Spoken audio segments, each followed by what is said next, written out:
What's going on, FG fam? Welcome to another episode of the Miami Marlins franchise here on MLB the Show 21. And we are continuing our simulation here through the season, beating the Washington Nationals 7-1, then losing the next game. We got a critical situation here in the bottom of the ninth in a tie ball game for the series, the rubber game of this series.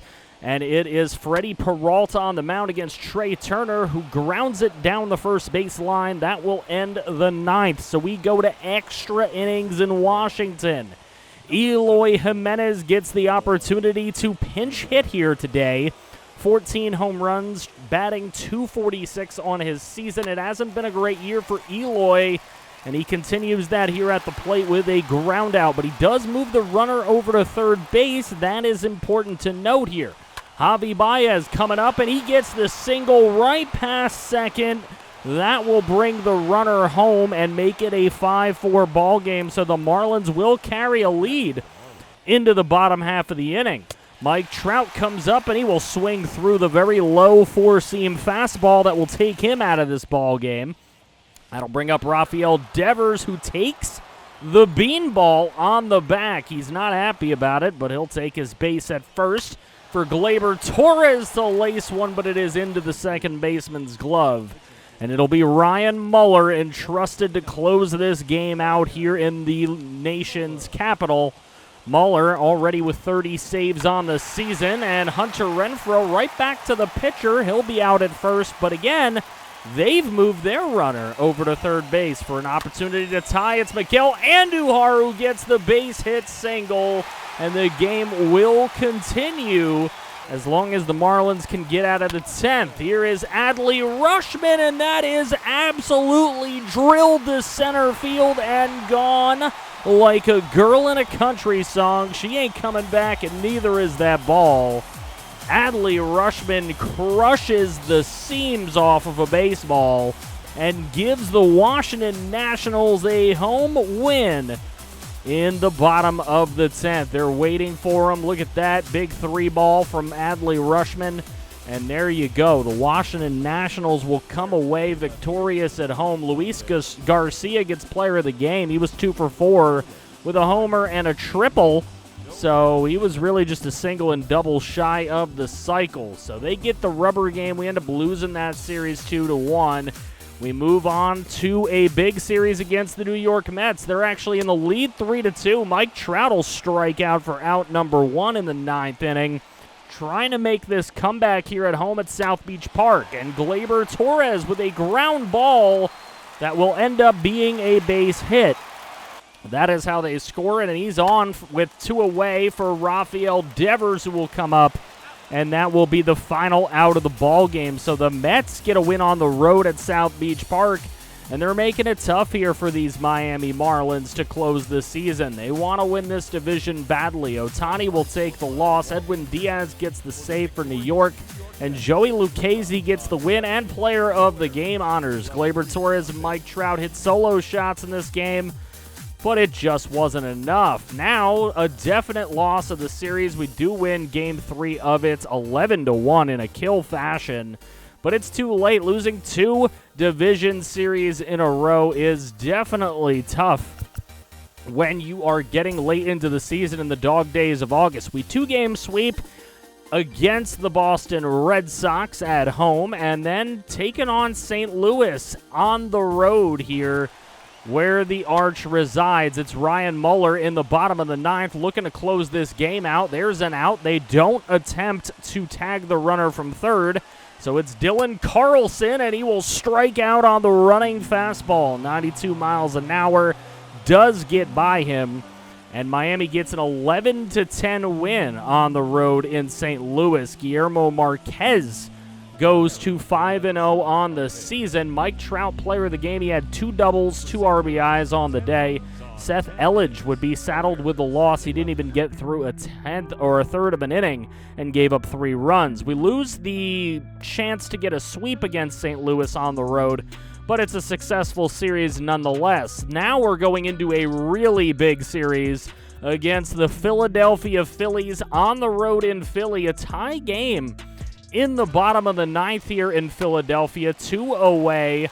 Runner on first. This one's going to get caught in shallow by the second baseman, Gleyber Torres, to get us into extra innings. It'll bring in Archie Bradley. So the Phillies elect to throw Archie Bradley out here. He's got a 3.30 ERA, a 6-0 record. Seemingly nothing can really go wrong. In comes Eloy Jimenez again as a pinch hitter. He's been getting a lot of options off the bench recently due to the fact that he's pretty much had a poor season for us this year, and he strikes out on the knuckle curve, so nothing doing on that one. Bradley feeling confident, but he's got Javi Baez at the plate, and that is Baez. It is gone over the wall. No thumbs down from Javi Baez here on the road in Philadelphia, but a big 2-run jack to give us the 2-run lead. And then after that, up comes Mike Trout. This one going out to straightaway center and into the glove out in center field on the 1-0 pitch. So 2 down here, still in the top of the 10th. It's Rafael Devers, and he will line one right into the shortstop's glove. So Guillermo Marquez now entrusted to close this thing down and get this dub solidified. We'll see if he can. Bryce Harper up at the plate, and Harper with a big swing out to right center field. And that is ranged over and caught out there in right for out number 1. They attempt to tag, and they do. So runner on third base for Rhys Hoskins, who will go down swinging on the high and inside 96-mile-an-hour fastball from Guillermo. That'll bring up Yeimer Candelario, who goes down swinging on the changeup down low. That brings in your 6-4 final, and the Miami Marlins get the win on the road in the first game of this all-important 3-game set against the team giving them chase in the NL East. Garrett Crochet ends up picking up the win. He pitched a third of an inning, giving up no runs. Javi Baez is the player of the game with a 2-run shot, obviously. In that top of the 10th inning, Archie Bradley ends up getting his first loss of the season. We go into the second game of the set, and in the bottom of the 10th here, Ryan Muller looking to protect a lead, but this one is hit by Kyle Lewis into center field. They're going to attempt to score the runner, and they will. So a tie ball game in the bottom of the 10th. Will Muller blow the entire game? It is Casey Martin at the plate, and this one's going to get through as well. So 2 runners on, nobody away for Bryce Harper. He will strike out on the running fastball down and away. He's not happy about it. But that'll bring up Rhys Hoskins. And Hoskins with a dribbler back at the pitcher. Nobody's really taking care of it, and he is safe at first. Bases are loaded for Candelario. This is a grounder down the first base line and a double play ball to get out of the 10th. So the game continues into the 11th. Tyler Stevenson looking silly on a 69 nice mile-per-hour changeup. J.J. Bleday is brought off of the bench, batting .234 on the year with 14 homers. Him and Eloy Jimenez have basically been in the same boat. This one's right back to the pitcher, and Bleday is thrown out at first. Second out of the inning. So Javi Baez with a chance to do it again. A 2-run shot, and it just goes fair.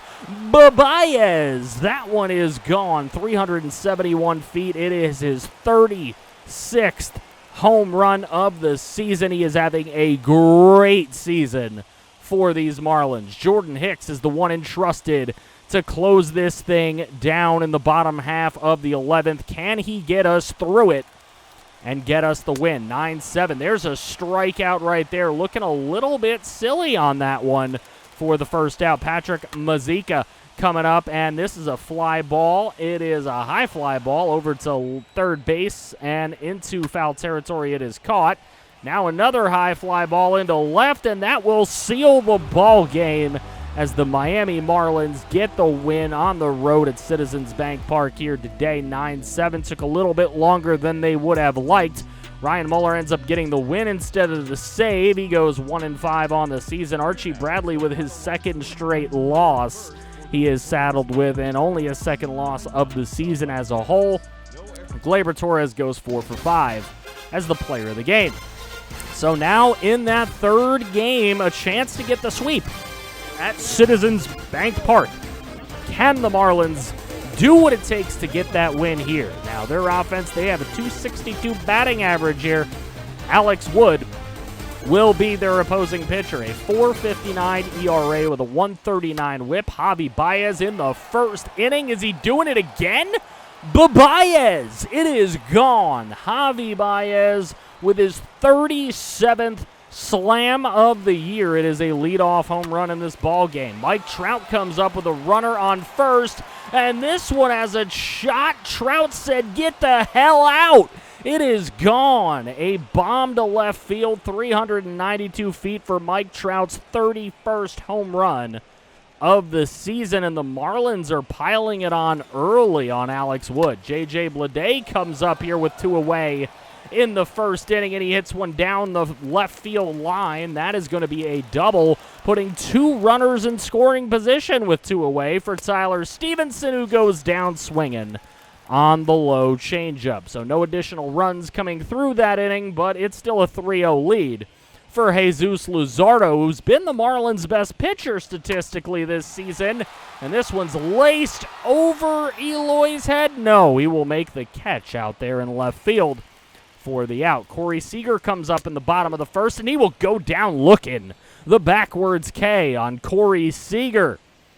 So Kike Hernandez in the bottom of the third comes up on a 3-1 count. And Kike, do you love me? Goodbye. It is out of here. Hernandez hits one 375 feet. Only his 3rd home run of the season's been quite disappointing for Kike, but he does get that one. And now I got to explain this one, guys. I'm sorry. I had something I had to do. So we went and managed through some of this stuff. I actually had to leave the home for an emergency. So 3-2 game in this one as we managed through most of it here. Still a 3-2 game. We got bases loaded here. Pinch hitting. We're bringing in Brian Anderson, and he hits a grand slam. I would have jumped back into this game if it got serious late, but as you can see, a grand slam puts us up by 5 in the 6th inning. So we would decide to throw Shohei Ohtani in this one and see what he could do pitching-wise. Maybe bring his ERA down since it's so horrible this year for absolutely no reason. Got a couple of guys on base here, runners on the corners. Ohtani gets a nice little hit. We bring in more dudes. It is 8-3. Ohtani did end up giving up a solo shot to Philadelphia, but as you can see, he would get through the rest of the game as a long reliever, and we would get the 8-3 win. I figured since we were already up 3-1 and I had to leave, I could just go ahead and manage through this one, and I wanted to show you guys the result instead of quitting and simulating through. So I figured managing was the best way to do that. The grand slam made it so I didn't have to jump back into the game. So shouts out to Brian Anderson for that. Hopefully that doesn't kill your guys' enjoyment of this episode, because I did feel it was going pretty well. But there you go. Now, we have a couple more things to take a look at here. Miguel Geraldo in AAA is playing pretty well, and he's been a pretty good prospect for us. A 77 overall with B potential. We want to take a look at him here as the AAA Jacksonville Jumbo Shrimper, 65-56. It's been a long time coming that we see this team above 500. They are good, and they have a chance to make the postseason here in AAA, so we'll see what they do. And, ironically, they're playing a former Marlin in Touki Toussaint. 2-5 with a 5.10 ERA. He was a former Marlin prospect. And Geraldo, in his first at-bat of the game with runners on the corners, would be the flyout to end the top of the first inning. Playing a little defense here at third base, though. Geraldo's got a pretty good glove and a pretty good arm going to first as he gets the out there in the bottom of the first inning. So good defensively. Here's Geraldo up at the plate for the second time. This is a grounder over to short, and it's a double play ball here in the third inning. So not what we want to see from Geraldo. Hopefully he can do better this next at-bat, which is a grounder down the first baseline. So, yeah, not going to happen there either. A 6-4 game, though, in favor of Jacksonville. There's a liner that looked like it was going to get over the shortstop's head. It just did not do it. So, Geraldo, not much of a help here. We go to the top of the ninth inning with 2 away, and Geraldo with the fly ball out to right field. So, he did absolutely nothing, but the Jumbo Shrimp do come away with an 11-4 win on the road in Charlotte against the Knights. Touki Toussaint gives up 4 in 4 innings. Andres Prado was our pitcher. In 6 innings, he gave up 4 as well. Peter Welch ended up with the player of the game with a homer and a double. Another prospect we want to take a look at, Everson Pereira. He has been surprising me this year. He is batting .281 with 10 home runs. We got to take a look at him because in Double-A, our Pensacola Blue Wahoos already won the first half, and now they're 23-16, taking on the Chattanooga Lookouts. This is going to be a big storyline going forward into the next episode, as these minor league teams really have a chance to make the postseason. We'll see what they can do. Will Stort will start for us. He's 9-3 with a 3.15 ERA.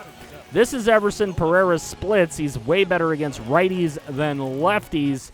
So we'll see what he can do today. He's playing a righty in Matt Ball. And here Pereira takes Matt Ball deep out to left field, gets that one over the left fielder. And Pereira is going to be stopped at second with an RBI double in the bottom of the second inning. So good start for Everson Pereira in this player lock. We go to the bottom of the 5th inning for his next at-bat, and swinging at a pitch he probably shouldn't for the second out of the 5th.